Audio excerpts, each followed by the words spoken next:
You're listening to Business Success in a Virtual World podcast. If you are a leader navigating these new immersive technologies, this is your definitive resource to understand the innovative power of XR, VR, and AR.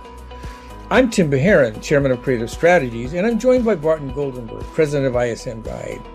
In each episode, we navigate through new products, effective strategies, and highlight actual business case studies implementing extended reality into business processes.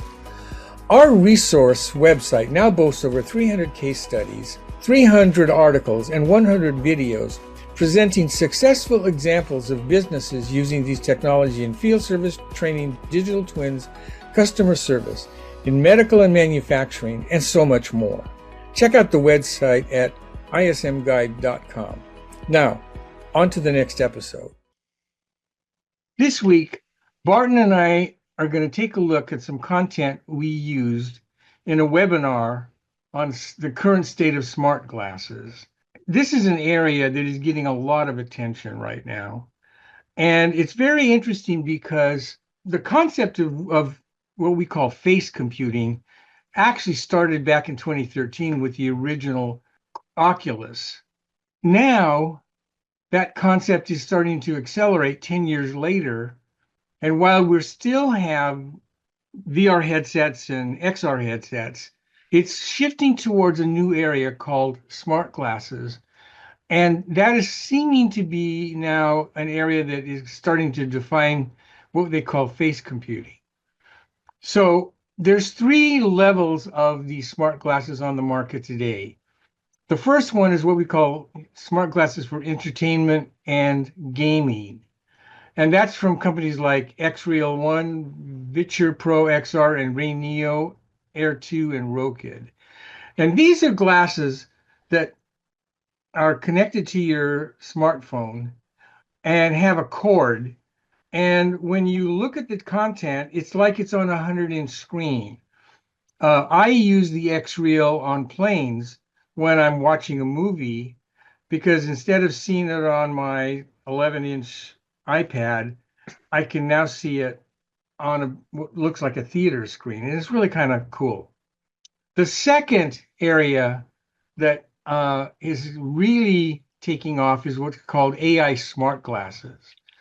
And this is Ray-Ban's Meta Wayfarer, Lucid Light, Even Reality's G1s. And these are glasses that now allow you to not only take pictures, but also is connected to artificial intelligence for you to get information. So, for example, when I wear the Meta Wayfarers, I can just say, "Hey, Meta," and then ask it a question, and it'll respond to me. And then the third one is one that's just starting to develop, was introduced as a concept called the Meta Orion AR glasses last fall. And these are much richer glasses that will have the screens actually in them. And that's going to develop very quickly. In fact, I saw some really cool new screen technology or lens technology that allows this to happen. And by 27-ish, we should have the next generation of these smart glasses with the Meta Orion AR. By 2028, I believe that smart glasses are poised to become significantly more integrated into enterprise workflows, driven by advancements in AI, connectivity, and hardware. Now, the key trends that are enabling these technologies are AI-powered assistance, enhanced connectivity, and improved hardware. What these AI-powered assistants do is give you real-time information and retrieval, and eventually, right now it's coming to you in audio, but that data will then eventually be in the lens, and you'll see that information in that data. And it's starting to deliver what would be the full vision of AR glasses. And when you get into the things like what I just mentioned, the Orion, those are going to be potentially game-changing glasses. It gives you contextual awareness for hands-free guidance.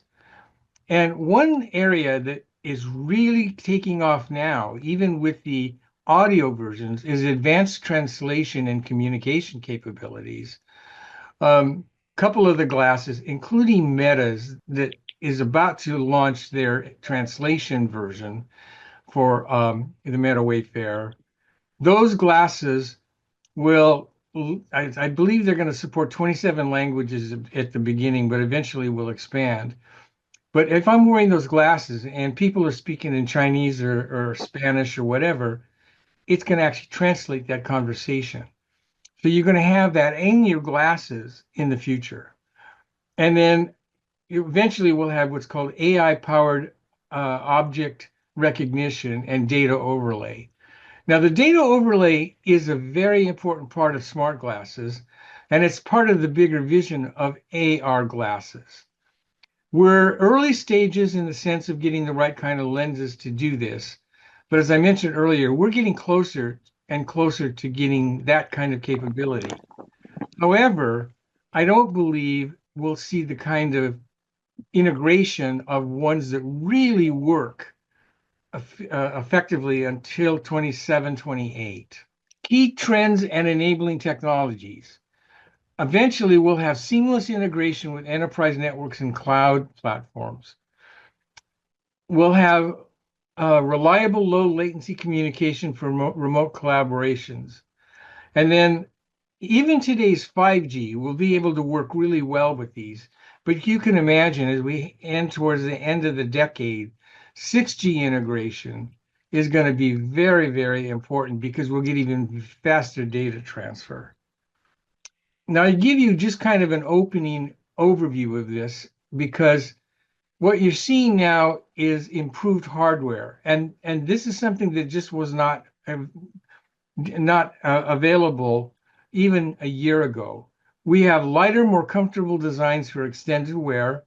We are going to have higher resolution displays and wider fields of view. We've already got somewhat enhanced battery life. My Metas will last the entire day and better power efficiency. And then enhanced sensor suites, including better cameras and environmental sensors. These trends are going to, especially in the enterprise, is going to really help in areas like field service maintenance, logistics and warehousing, healthcare, and manufacturing. So, Tim, let me tell you a little bit or share with you some of the ideas that support what you've just spoken about in the smart glass use case. But before I do that, I want to just make a couple of observations. I don't know if everybody caught at the beginning of this Tim's new concept of face computing. Face. This actually comes from a Forbes face. This comes from a Forbes.com column that Tim wrote this week. And I think it's very interesting. He said the smartphone created pocket computing, and the smart glasses are creating face computing.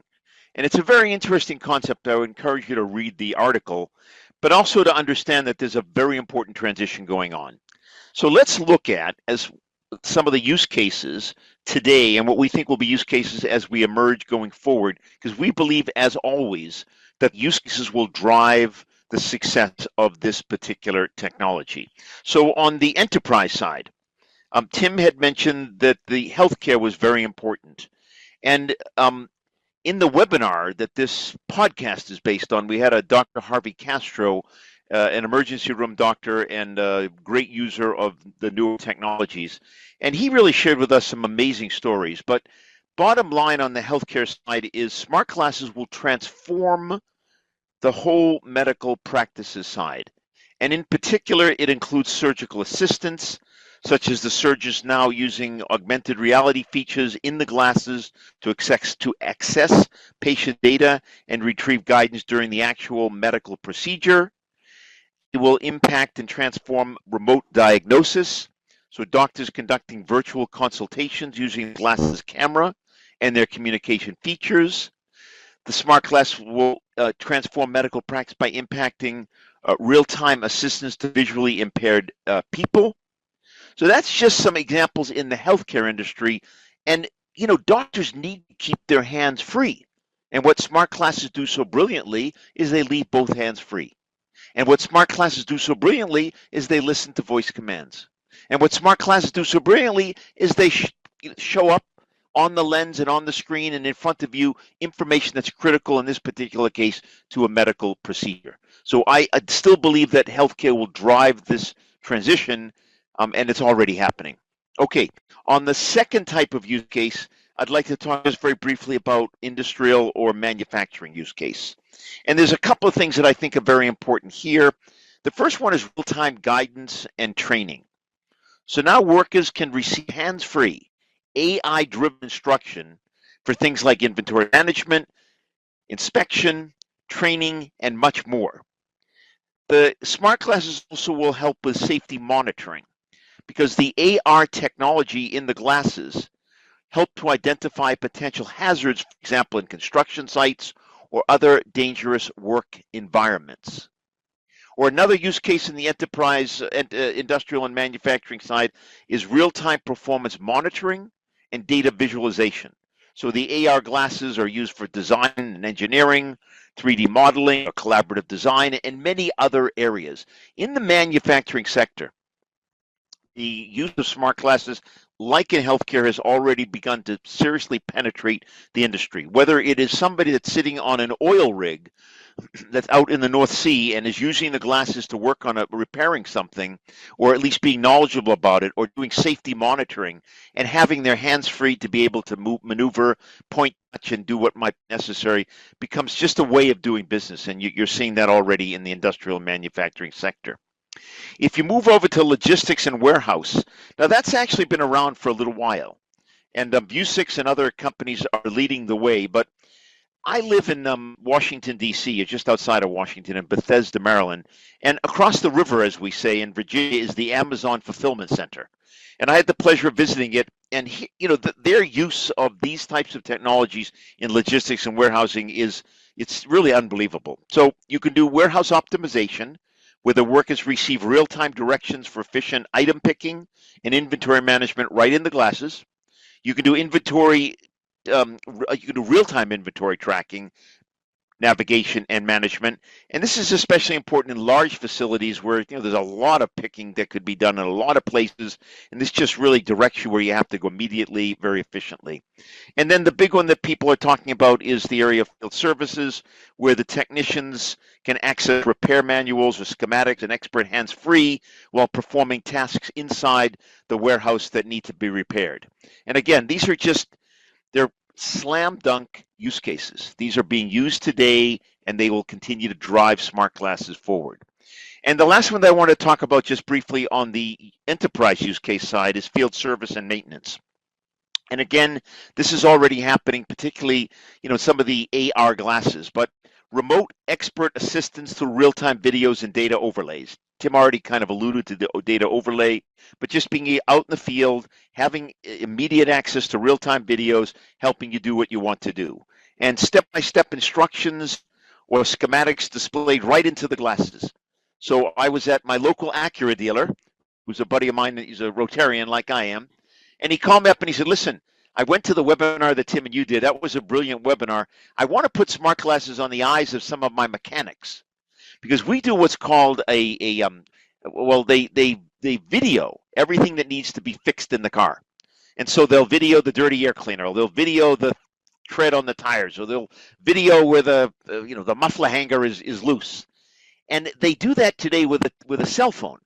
But the cell phone falls because the hands are greasy. The whole thing is awkward. So this gentleman wants to put these smart glasses onto his mechanics, and they can use both hands to point and use a pointer and touch and show the customer exactly what's going on. That's just a perfect example of step by step. They can walk through it, and eventually they'll get schematics to how to fix an engine. And this whole area of hands-free data capture and reporting, which is exactly what my friend is doing in that area. So I've given you 4 different areas for what we call enterprise use cases.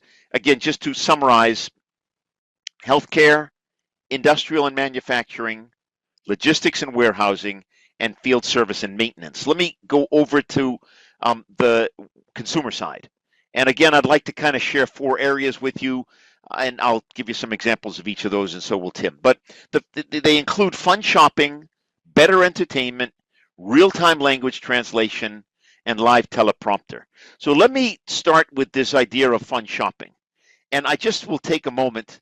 I think I have a moment, but I'm just going to share very quickly an article that I wrote for Sierra Magazine. It's there this month, and it was on the impact of smart glasses on the future of CRM. And I said it's spring 2028, and the cherry blossoms here in the nation's capital are in full bloom.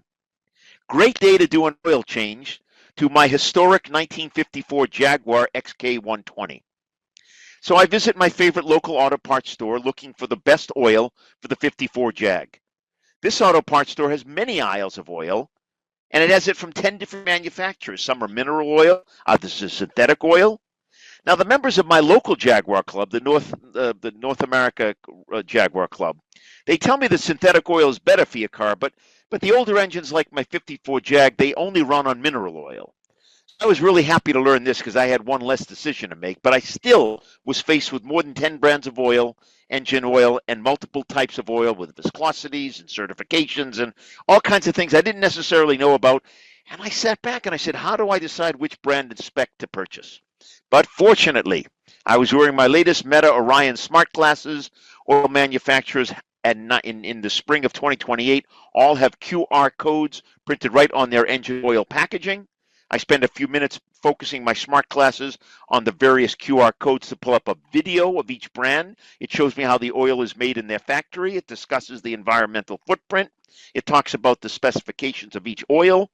And these smart glasses are utilizing the latest eye recognition technology. So my eyes lock on the oil selection button located on the smart glasses screen. When I'm prompted for the year and model of my car, I respond using my voice. That goes into the speakers on the smart glasses and is heard, and then immediately 3 brands of oils get recommended. And I select the Castrol mineral oil because it's running a cherry blossom special in honor of the cherry blossoms. And I recommended the 2050 weight oil, and immediately the promotion pops up. Buy 4 quarts of this oil, get a 5th one free, and I'm the happiest guy in the world.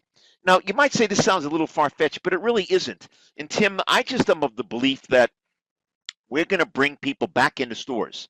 The ladies and the guys are going to go into the stores now. They're going to enjoy shopping and trying on different sets of clothes and learning about things. They're going to actually enjoy being there and looking at things with their smart glasses and learning about these products and services in a shopping sense. Any thoughts on that one, Tim? I do believe that smart glasses are going to make shoppers smarter.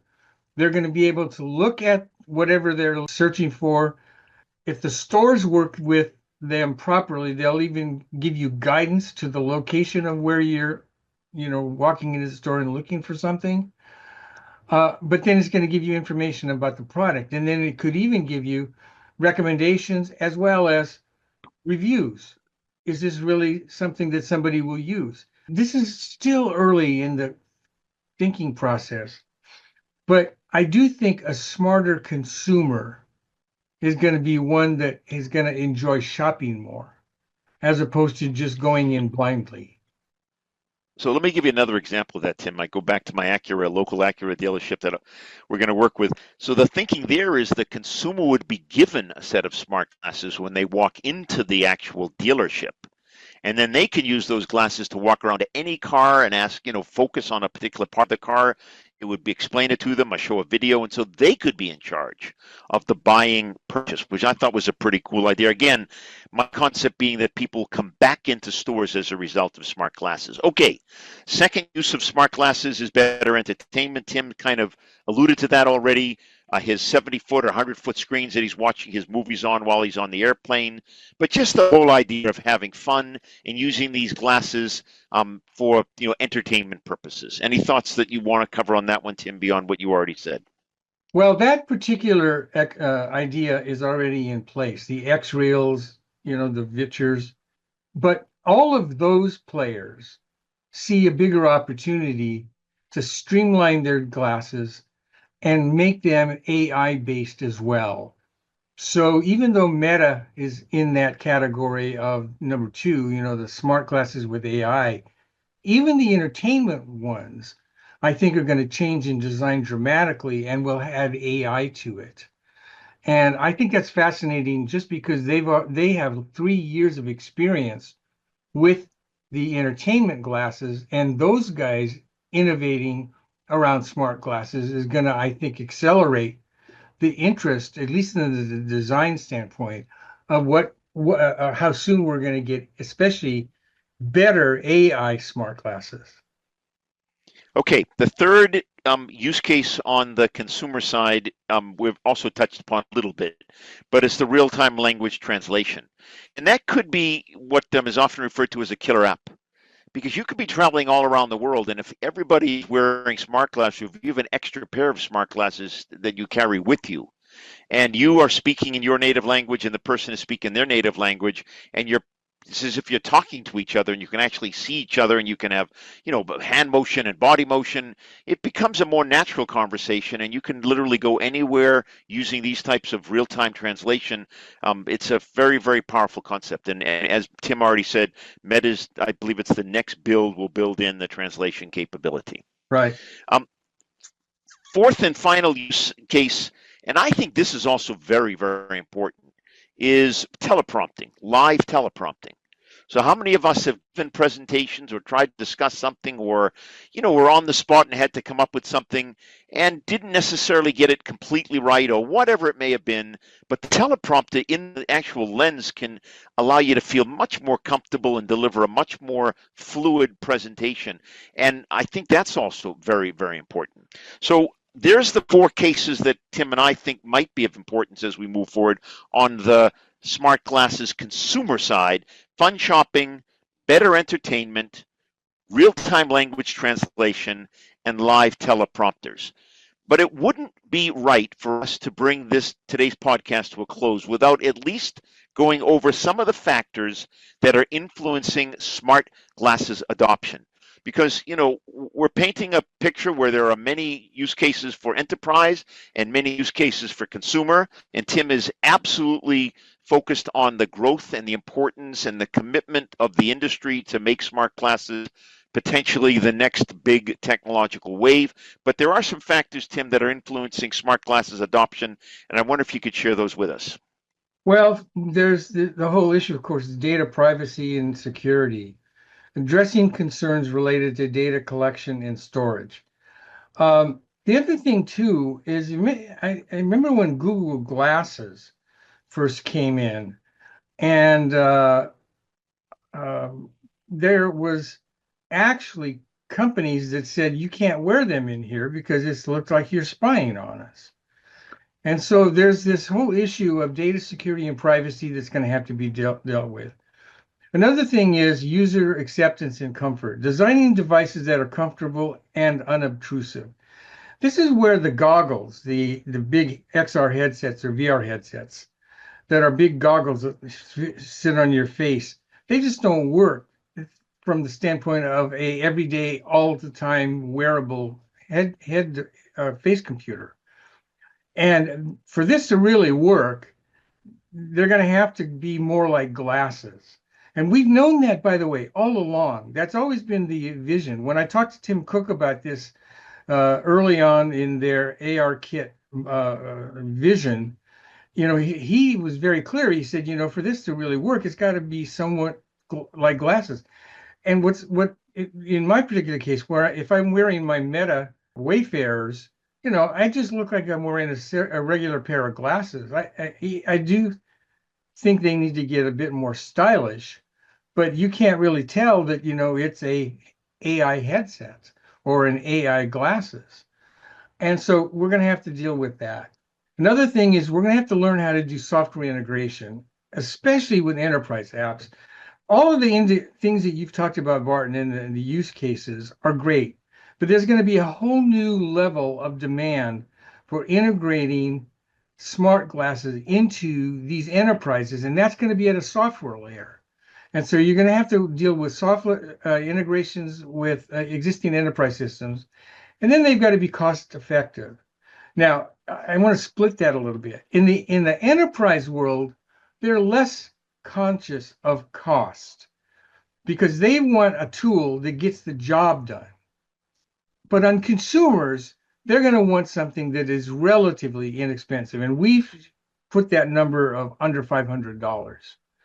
And so we're excited to see where this eventually comes together. But demonstrating in the cost effectiveness, the enterprises are going to have to understand what the clear return on their investment is.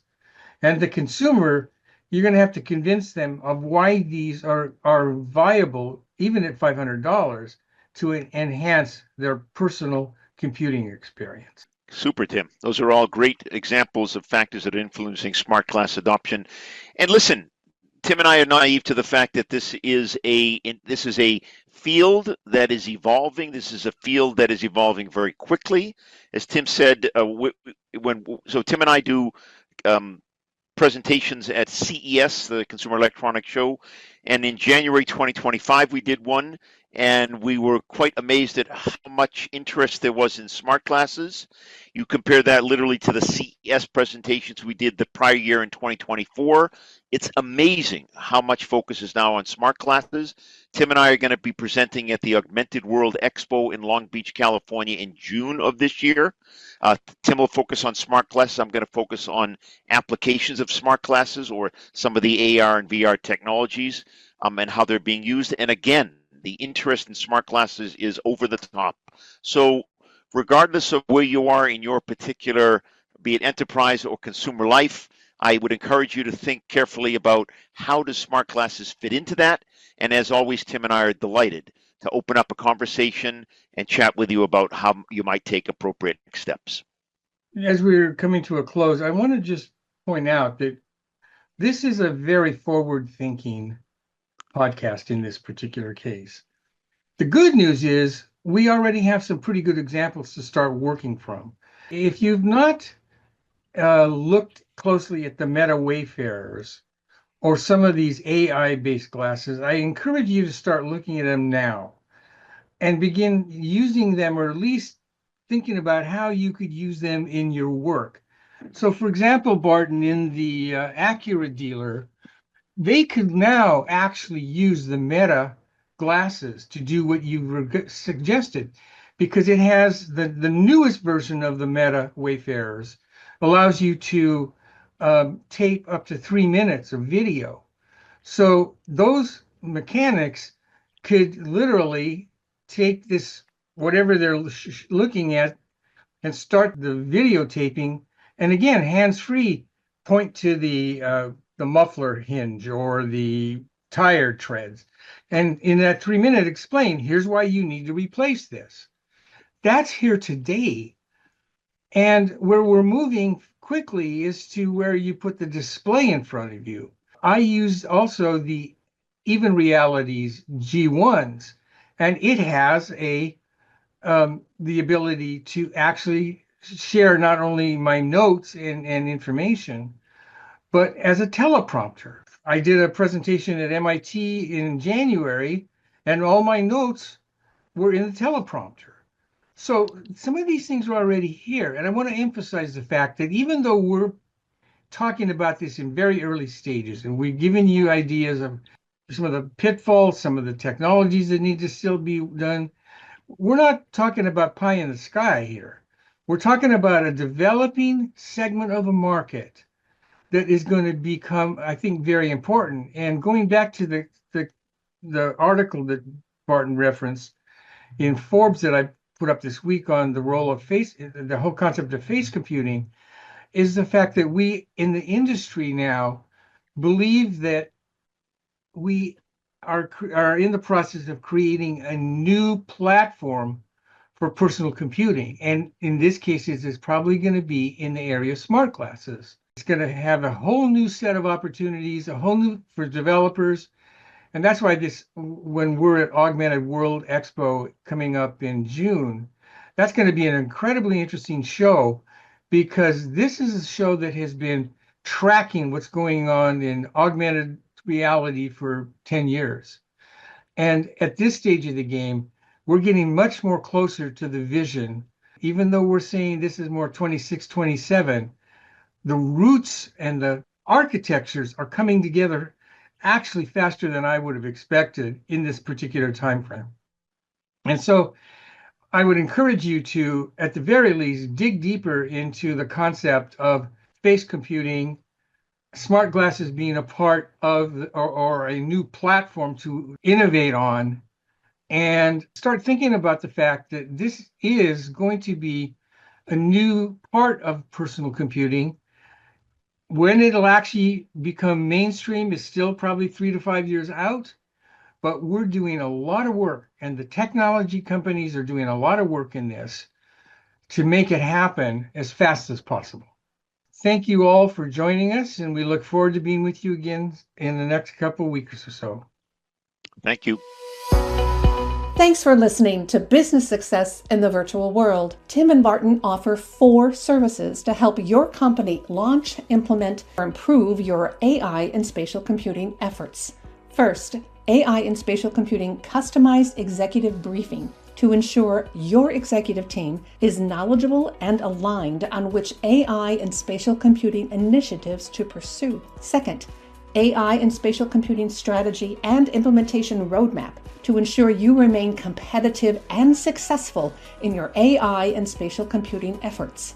Third, AI and spatial computing proof of concept deliverable to demonstrate to internal executive and external partners and customers the art of the possible. And fourth, AI and spatial computing quarterly advisory briefings to keep your executive team up to date on the latest AI and spatial computing technologies, new use cases, and ideas for your AI and spatial computing program. If you are interested in any of these services, please contact us at contact@ismguide.com. The AI and Spatial Computing Resource Center website can also be found at ismguide.com.